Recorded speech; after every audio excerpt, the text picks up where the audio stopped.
मेरा नाम है ज्ञानेश और इस वीडियो में हम बात करने वाले हैं महामना मदन मोहन मालवीय जी के बारे में। हालांकि उनके बारे में आप लोगों ने सुन रखा होगा, लेकिन हम इस वीडियो में ये बात करेंगे कि उन्होंने एक विश्वविद्यालय खड़ा करने के लिए, बनाने के लिए कितना संघर्ष किया। और एक सच्चा आदमी जिसको वास्तव में प्रेम होता है, वो ये नहीं सोचता कि क्या होगा कैसे होगा, वो बिना सोचे हुए अपने कार्य में लग जाता है, एक ऊंचे कार्य में, और अंततः उसे सफलता भी मिलती है। तो हम उनके जीवन की बात करेंगे, उनके संघर्ष की बात करेंगे, इसलिए इस वीडियो को आप लोग पूरा देखिएगा, ठीक है, मिस मत कीजिएगा।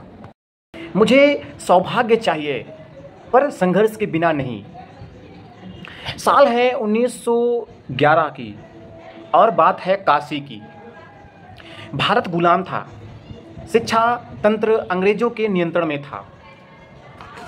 ब्रिटिश शिक्षा नीति का एकमात्र उद्देश्य भारतीयों को क्लर्क और मानसिक रूप से दास बनाने की फैक्ट्री तैयार करना।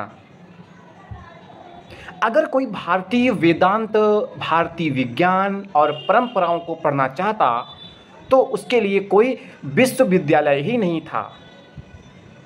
पर तभी महामना मदन मोहन मालवीय ने संकल्प लिया एक ऐसा विश्वविद्यालय का जहां धर्म, विज्ञान, आधुनिक शिक्षा का संगम हो। लेकिन यह सपना साकार करना आसान ना था। ब्रिटिश सरकार ने कोई सहयोग नहीं किया। भारतीय राजा महाराजा अंग्रेजों के प्रभाव में थे और शिक्षा में निवेश करने को व्यर्थ मानते थे। धन जुटाना अत्यधिक कठिन था, लगभग हर जगह से अस्वीकृति मिल रही थी। जब 100 में से 99 दरवाजे बंद मिले, मालवीय जी ने 1911 से 1915 तक पूरे देश में अनगिनत राजा महाराजाओं, व्यापारियों और जमींदारों से मिलकर धन मांगा। सोचो, 4 साल उन्होंने समय लगाया धन मांगने में और धन को इकट्ठा करने में, ताकि वो एक विश्वविद्यालय खोल सकें।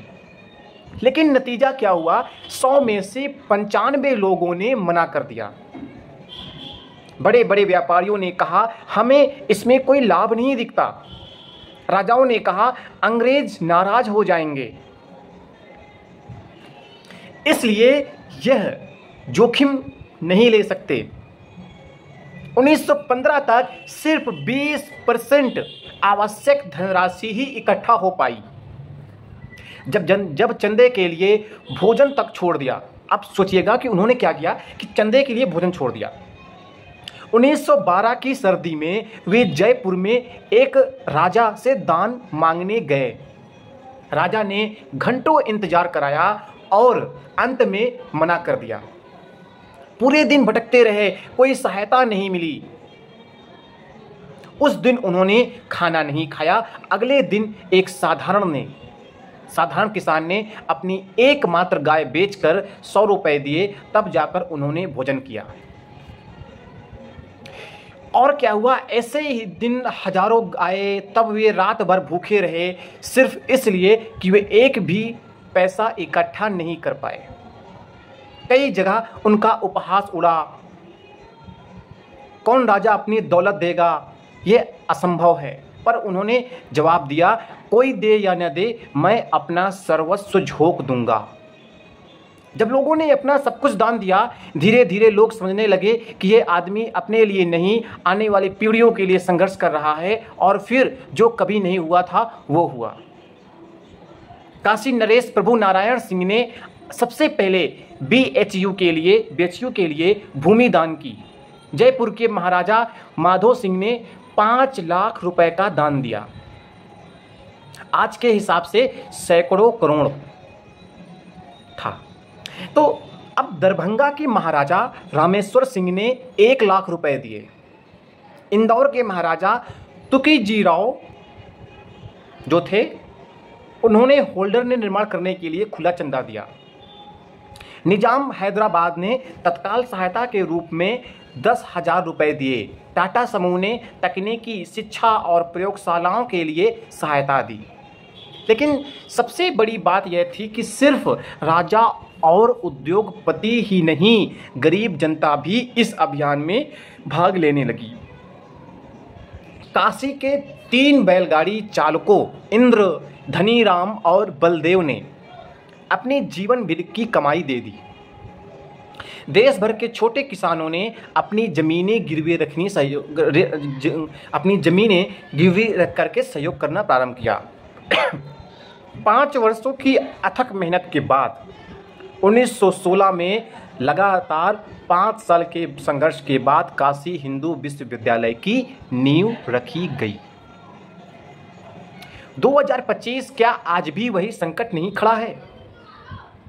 उस समय शिक्षा को गुलामी से मुक्त कराने की जरूरत थी, आज धर्म और अध्यात्म को अंधविश्वास और पाखंड से मुक्त कराने की जरूरत है।